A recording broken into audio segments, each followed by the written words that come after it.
Hello student, तो कैसे हैं आप सब। उम्मीद है कि आप सब बहुत ही अच्छे होंगे और अच्छे से पढ़ाई लिखाई कर रहे होंगे। आज के वीडियो में हम देखेंगे कि द्विध्रुव किसे कहते हैं, उसका कॉन्सेप्ट समझेंगे और उसके बाद आता है द्विध्रुव आघूर्ण, उसके बारे में भी आज चर्चा करेंगे। तो बिना देरी के अपने वीडियो को शुरू करते हैं। सबसे पहला हेडिंग है मेरा द्विध्रुव, मतलब विद्युत द्विध्रुव किसे कहते हैं। विद्युत द्विध्रुव किसे कहते हैं उसका हम डेफिनेशन देख लेते हैं। इसको बोलते हैं इंग्लिश में इलेक्ट्रिक डायपोल। इंग्लिश में बोलते हैं इसको इलेक्ट्रिक डायपोल। दो अलग अलग आवेश जिसका परिमाण समान हो लेकिन प्रकृति एक दूसरे के विपरीत हो और उसे एक दूसरे के नज़दीक रख दिया जाए, तब यानी का विद्युत द्विध्रुव कहलाता है। देखिए आवेश, आवेश आपको पहले से पता है कि आवेश कितने प्रकार के होते हैं, दो प्रकार के। एक होता है निगेटिव, मतलब एक होता है ऋण आवेश, एक होता है धन आवेश। निगेटिव और पॉजिटिव आवेश दो प्रकार बोल रहा है कि दो आवेश, दो अलग अलग आवेश होना चाहिए, अलग अलग आवेश होना चाहिए। अलग अलग होगा तो मतलब दो आवेश तो दो ही होता है, प्लस और माइनस होगा। एक होगा प्लस में और एक होगा माइनस में।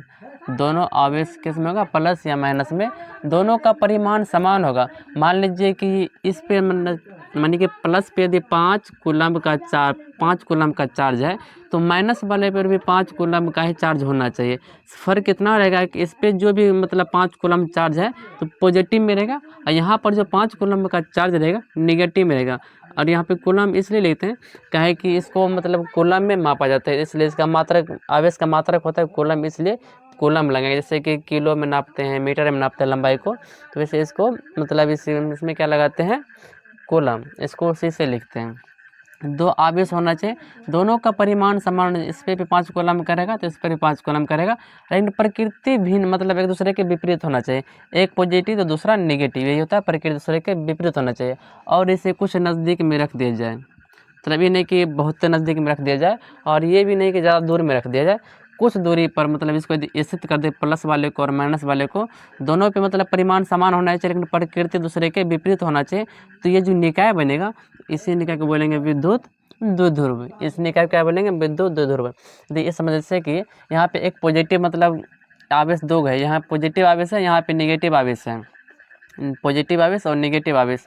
और इसका जो बीच में मध्य रेखा, मतलब कोई मध्य बिंदु होता है, तो वहाँ से मतलब यहाँ जो मध्य बिंदु है, यहाँ से यहाँ का लंबाई, बीच का लंबाई L बोलेंगे, और यहाँ से यह आवेश के बीच का लंबाई, इसको L बोलेंगे।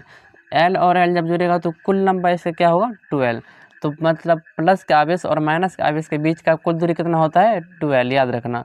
और इसी को क्या बोलते हैं, इलेक्ट्रिक डायपोल। यदि टॉपिक आपको समझ में आएगा तो आप बढ़ते हैं आगे। आगे बोलता है विद्युत द्विध्रुव, इसको इंग्लिश में बोलते हैं डायपोल मोमेंट। इंग्लिश में बोलते हैं इसको डायपोल मोमेंट। द्विध्रुव के आवेश, क्या बोला, द्विध्रुव के आवेश या तो प्लस और पॉजिटिव और नेगेटिव दोनों हो सकता है। तो द्विध्रुव के आवेश और उनके लंबाई के गुणनफल, जैसे आवेश हो गए दोनों और उसके बीच, मतलब बीच यहाँ पे लिखा हुआ है, और उनके लंबाई, ये जो बीच का जो लंबाई है ना, ये यहाँ से लेकर यहाँ तक, इसका गुणनफल। देखिए आप कोई आवेश उठा लीजिए, या तो पॉजिटिव का या तो नेगेटिव का, और उसके बीच में जो लंबाई कितना है, टोटल लंबाई कितना है, 12।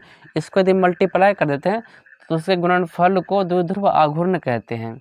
यहाँ पे कोई मान लीजिए कि हम पॉजिटिव एक आवेश ले लेते हैं, प्लस का क्यू, तो प्लस तो लिखते नहीं, क्यू ले लीजिए, और उसको क्या बोलते हैं, द्विध्रुव के आवेश और उनके लंबाई के गुणनफल। लंबाई बीच का दूरी कितना है, L और L मिल के कितना हो जाएगा, 12। इसको 2L से गुना कर देते हैं तो ये हमारा क्या निकल जाएगा, डायपोल मोमेंट। डायपोल मोमेंट को या तो P से सूचित करते हैं तो फिर M से। तो वही वाला द्विध्रुव के आवेश और उनके लंबाई के गुणनफल को द्विध्रुव आघूर्ण कहते हैं। इसे P या M से सूचित किया जाता है। तो यहाँ देखिए dipole moment is equal to charge, मतलब आवेश को गुना करेंगे किससे, लेंथ से। आवेश देखिए यहाँ पे आवेश क्या है, मैंने पॉजिटिव को लिया, आप नेगेटिव को भी ले सकते हो, उससे कोई दिक्कत नहीं होगा। तो आवेश गुने में क्या, उसके बीच का लेंथ, मतलब बीच का लेंथ क्या है, 12। तो Q गुने 12 मिल के क्या हो जाएगा, P is equal to Q into 12। ये बहुत ही इंपॉर्टेंट है, आप 12th में पढ़ रहे हैं तो ये मतलब कि कहीं भी डेरिवेशन सॉल्व कर रहे हैं तो हर जगह ये आपको काम देगा। जहाँ पे देखिए, जहाँ पे Q इंटू 12 दिखेगा वहाँ पे आप P रख सकते हैं या तो फिर M रख सकते हैं। तो ये बहुत ही फॉर्मूला आपको एग्जाम में भी पूछा जाता है, इसका मात्रक भी याद कर सकते हैं। जैसे कि डायपोल मोमेंट है ना, तो आवेश का मात्रा क्या होगा, कूलम गुने 2 तो कोई डिजिट है, इसका मात्रा तो होगा नहीं, लंबाई का क्या होता है मीटर, तो इसको शॉर्ट में लेते क्या मतलब सेंटीमीटर नहीं इसको पढ़ना है, सीएम पढ़ना, मतलब सीएम लिखा हुआ है, इसको पढ़ेंगे कूलम मीटर। तो आप देखिए डायपोल मोमेंट का ऐसा मात्रा क्या है, कूलम मीटर।